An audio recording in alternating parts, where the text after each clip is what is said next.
આપણે ગઈકાલે જોયું હતું કે ગુજરાતના ઘણા બધા એવા જિલ્લાઓ હતા કે જે અતિ ભારે વરસાદ આવ્યો હતો, પરંતુ ક્યાંક આજે પણ ગુજરાત માટે અતિ ભારે દિવસ છે એવું પણ કહેવામાં આવી રહ્યું છે। જે લો પ્રેશર સર્જાયું છે, સિસ્ટમ સક્રિય થઈ છે, તેની સીધી જ અસર આજે પણ ક્યાંક ગુજરાત ઉપર જોવા મળવાની છે। કયા એવા જિલ્લાઓ છે કે જે એલર્ટ આપવામાં આવ્યું છે, તેની સાથે હવામાન નિષ્ણાંત પરેશ ગોસ્વામીની કઈ આગાહી છે, તેના વિશે પણ વાત કરીશું આજની આ વેધર અપડેટમાં। નમસ્કાર, હું હંસિની અને તમે જોઈ રહ્યા છો નિર્ભય ન્યૂઝ।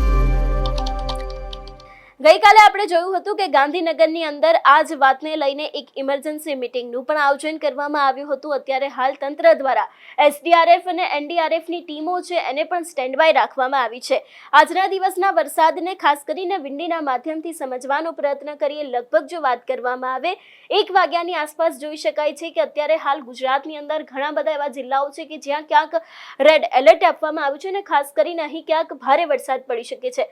સૌરાષ્ટ્રની અંદર અત્યારે હાલ આની કોઈ ખાસ અસર જોવા નથી મળતી, પરંતુ જો વાત કરવામાં આવે મધ્ય ગુજરાતની તો અત્યારે જોઈ શકાય છે કે અમદાવાદ છે, ધોળકા છે, નડિયાદ છે, ગોધરા છે, લુણાવાડા છે, હિંમતનગર, મહેસાણા, પાલનપુર, ખેડબ્રહ્મા છે, તેની સાથે થરાદ છે, સાચોડ છે, જે રાજસ્થાન બાજુનો ભાગ છે, ત્યાં પણ ક્યાંક ને ક્યાંક ભારે વરસાદ પડી શકે છે એવું બપોરના સમય માટે જોવા મળી રહ્યું છે। લગભગ 5 વાગ્યાની આસપાસની જો વાત કરવામાં આવે સાંજના સમયે તો જોઈ શકાય છે કે હવે ક્યાંક ઉત્તર ગુજરાત બાજુ આજે વરસાદ છે તે વધારે તીવ્ર બન્યો હોય એવું લાગી રહ્યું છે।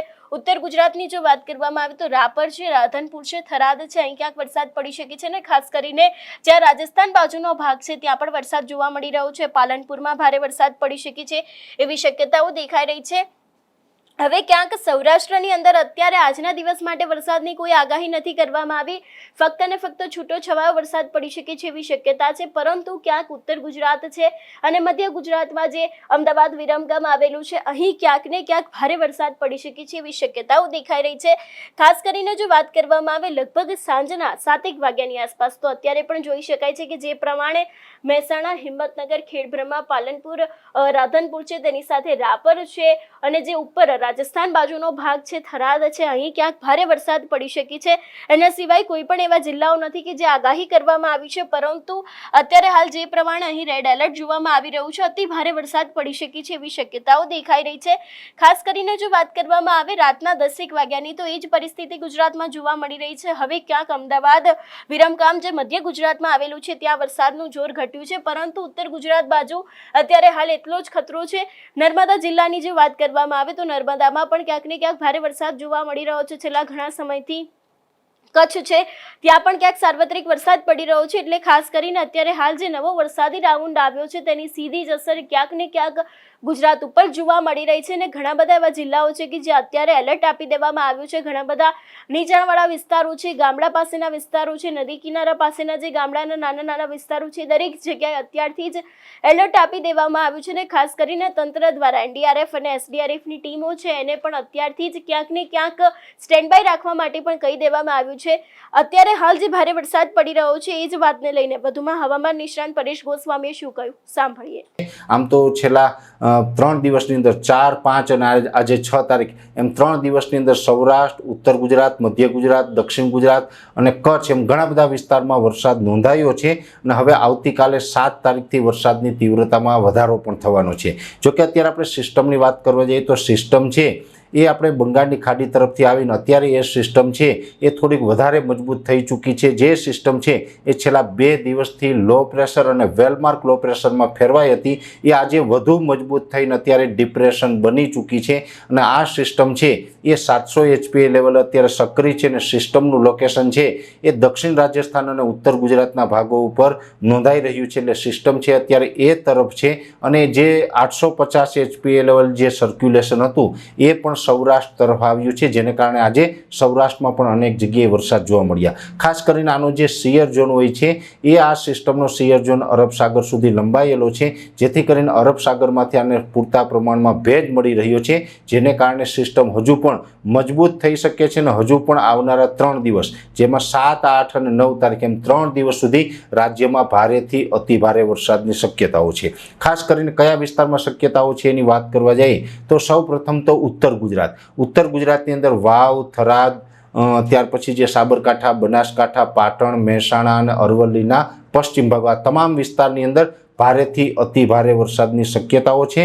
ખાસ કરીને આ વિસ્તારના ઘણા બધા વિસ્તાર એવા હતા કે જેની અંદર 2025ની અંદર નબળા વરસાદ હતા, ત્યાં પણ અતિ ભારે વરસાદ આવનારા 3 દિવસ સુધી જોવા મળશે, જેમાં વાવ, થરાદ, દિયોદર, ભાભર, લાખણી, સમી, પાટણ, હારીજ, ત્યાર પછી શંખેશ્વર હોય, રાધનપુર છે, આ તમામ વિસ્તારની અંદર ભારેથી અતિ ભારે વરસાદની શક્યતાઓ છે। એટલે 5 થી લઈને 10 ઇંચ અને આઇસોલેટેડ વિસ્તારમાં 10 ઇંચ કરતાં પણ વધારે વરસાદ વરસી શકે છે। એ સાથે જે કચ્છના ભાગો છે, આમ તો કચ્છમાં પણ આ વર્ષનો આ સૌથી ભારે રાઉન્ડ ગણાશે। કચ્છની અંદર પણ છેલ્લા 2 દિવસથી અલગ અલગ વિસ્તારમાં વરસાદ વરસી રહ્યા છે અને આવનારા 3 દિવસ જેમાં 7, 8 અને 9 તારીખ દરમિયાન સાર્વત્રિક કચ્છની અંદર વરસાદની શક્યતાઓ છે, જેમાં ખાસ કરીને જે રાપર તાલુકો છે એમાં થોડીક તીવ્રતા વધારે રહેશે। એટલે લગભગ 2 થી લઈને 5 ઇંચ સુધીના વરસાદ ત્યાં પણ નોંધાઈ શકે છે। અમુક ગ્રામ્ય વિસ્તારમાં 5 ઇંચ કરતાં વધુ વરસાદ જોવા મળી શકે। કચ્છની અંદર પછી ખડીર વિસ્તાર હોય, વાગડ વિસ્તાર હોય, તમામ વિસ્તારની અંદર સાર્વત્રિક કચ્છના જે વિસ્તાર છે, જેમાં રાપર તાલુકાના સાર્વત્રિક વિસ્તાર છે, એ તમામ વિસ્તારમાં વરસાદ નોંધાશે। ખાસ કરીને માતાના મઠ હોય અથવા તો જે અબડાસા એટલે કે નલિયા છે, માંડવી, મુંદરા, કંડલા, ગાંધીધામ, નખત્રાણા, ભચાઉ, આ તમામ વિસ્તારની અંદર ભારેથી મધ્યમ વરસાદ નોંધાશે। જોકે કચ્છ જિલ્લામાં પણ સાર્વત્રિક વરસાદ થશે, પણ ખાસ કરીને રાપર તાલુકામાં તીવ્રતા થોડીક વધારે જોવા મળશે। મધ્ય ગુજરાતની વાત કરવા જઈએ તો મધ્ય ગુજરાતનું વિરમગામ, આણંદ, નડિયાદ, વડોદરા, કપડવંત, ગાંધીનગર અને અમદાવાદ, આ તમામ વિસ્તારની અંદર આમ તો અત્યાર સુધીમાં વરસાદ નોંધાયો છે અને હજુ પણ આવનારા 3 દિવસ મધ્યમથી ભારે વરસાદ નોંધાઈ શકે। જોકે ગાંધીનગર જિલ્લામાં થોડીક તીવ્રતા વધારે રહેશે, બાકી અમદાવાદ, આણંદ, નડિયાદ અને વડોદરા જેવા વિસ્તારમાં પણ સારો વરસાદ જોવા મળશે। વડોદરા જિલ્લામાં પણ 1-2 સેન્ટરમાં અતિ ભારે વરસાદ નોંધાઈ શકે। એટલે મધ્ય ગુજરાતની અંદર 2 થી લઈને 5 ઇંચ, પણ 1-2 સેન્ટરની અંદર 5 ઇંચ કરતાં વધારે વરસાદ પડવાની સંભાવનાઓ છે। એ સાથે મધ્યપ્રદેશ બોર્ડરે આવેલા મહીસાગર, છોટાઉદેપુર, દાહોદ, ગોધરા જેવા વિસ્તાર છે, તેમાં આમ તો અત્યાર સુધી વરસાદ સારો પણ રહ્યો છે। હવે વરસાદની તીવ્રતામાં થોડોક ત્યાં ઘટાડો થશે, કેમ કે સિસ્ટમ પશ્ચિમ દિશા તરફ ચાલી રહી છે, એટલે એ વિસ્તારમાં કદાચ થોડોક ઘટાડો થાય, છતાં પણ ત્યાં હજુ વરસાદ છે 2 થી લઈને 4 ઇંચ સુધી નોંધાય તેવું એક અનુમાન છે।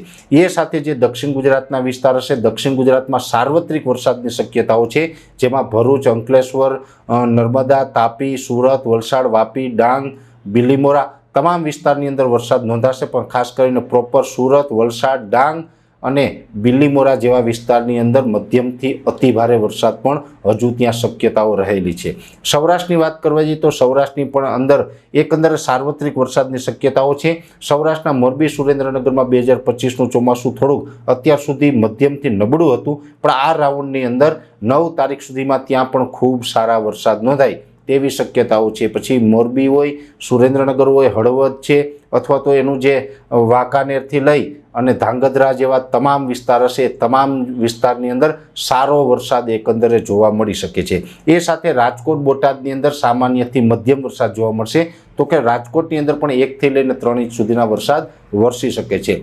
ભાવનગર, અમરેલી, ગીર સોમનાથ અને જૂનાગઢ, આ 4 જિલ્લા એવા છે કે ત્યાં પણ મધ્યમથી ભારે ને 1-2 સેન્ટરમાં અતિ ભારે વરસાદની સંભાવનાઓ છે। એટલે આ 4 જિલ્લાની અંદર 3 થી લઈને 5 ઇંચ અને 1-2 સેન્ટરની અંદર 5 થી લઈને 10 ઇંચ સુધીના વરસાદ વરસે તેવું એક અનુમાન છે। પશ્ચિમ સૌરાષ્ટ્રમાં દ્વારકા, જામનગર અને પોરબંદર જેવા વિસ્તાર છે, ત્યાં પણ મેઘતાંડવની શક્યતાઓ છે। જેમ ઉત્તર ગુજરાતમાં અતિ ભારે વરસાદ પડશે, એમ પશ્ચિમ સૌરાષ્ટ્રમાં પણ અતિ ભારે વરસાદની શક્યતાઓ રહેલી છે। ખાસ કરીને 7, 8 અને 9 સપ્ટેમ્બર દરમિયાન દ્વારકા હોય, ખંભાળિયા છે, ઓખા છે, જામનગર છે, ધ્રોલ છે, લાલપુર છે, એ તમામ જે વિસ્તારો છે એની અંદર પણ લગભગ 10 થી 12 ઇંચ અથવા તો 12 ઇંચ કરતાં પણ વધારે વરસાદ વરસી શકે છે। અને દ્વારકા, જામનગર, પોરબંદર, આ પશ્ચિમ સૌરાષ્ટ્રમાં સાર્વત્રિક ખૂબ સારા વરસાદ આવનારા દિવસમાં પડે તેવું એક અનુમાન છે। ઓલ ઓવર ગુજરાતમાં વરસાદ પડવાના છે, અમુક જગ્યાએ ઓછા તો અમુક જગ્યાએ વધારે, પણ આ વરસાદ છે હમણાં કન્ટિન્યુ ચાલુ રહેવાના છે।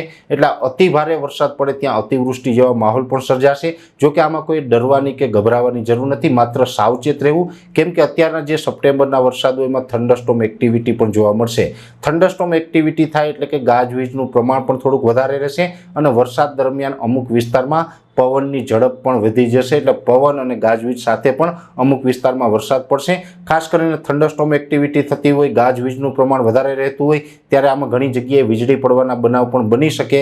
એટલે બિનજરૂરી કોઈએ વરસાદ વરસતો હોય દરમિયાન ઘર કે ઓફિસની બહાર ન નીકળવું અને સુરક્ષિત રહેવું. ખાસ કરીને લીલા ઝાડ નીચે અથવા તો વીજ પોલ નીચે પણ ઊભા ન રહેવું, ત્યાં પણ વીજ પોલ ધરાશાય થાય, વૃક્ષો ધરાશાય થાય, આવી ઘટનાઓ પણ બની શકે છે. અને જ્યારે અતિ વરસાદો પડતા હોય ત્યારે ખાસ કરીને નદી કાંઠા વિસ્તારમાં રહેતા હોય, નીચાણવાળા વિસ્તારમાં રહેતા હોય એ મિત્રોએ પણ સલામત સ્થળે ખસી જવું, કેમ કે ગુજરાતની અંદર હવે આવનારા 3 દિવસ દરમિયાન મેઘ તાંડવ થવાની પણ શક્યતાઓ છે. એટલે ખાસ કોઈ ડરશો નહીં, ગભરાશો નહીં, પણ સુરક્ષિત અને સાવચેતીથી રહેવું એવી દરેક મિત્રોને મારી અપીલ છે. અરબ સાગરમાં અત્યારે કરંટ છે, એટલે માછીમાર ભાઈઓએ પણ અરબ સાગરમાં હમણાં ન જવું. પ્રવાસી મિત્રોએ દરિયાકાંઠે ન જવું, કેમ કે દરિયાકાંઠે ઊંચા મોજા ઉછળવાની પણ સંભાવનાઓ છે. એટલે આ જે 3 દિવસ દરમિયાન રાજ્યમાં ભારેથી અતિભારે વરસાદ નોંધાશે. જોકે આ સાર્વત્રિક રાઉન્ડ છે, એટલે આમાં 80 થી 85% વિસ્તારમાં વરસાદ પડશે, છતાં પણ લગભગ 10 થી 15% વિસ્તાર તો હજુ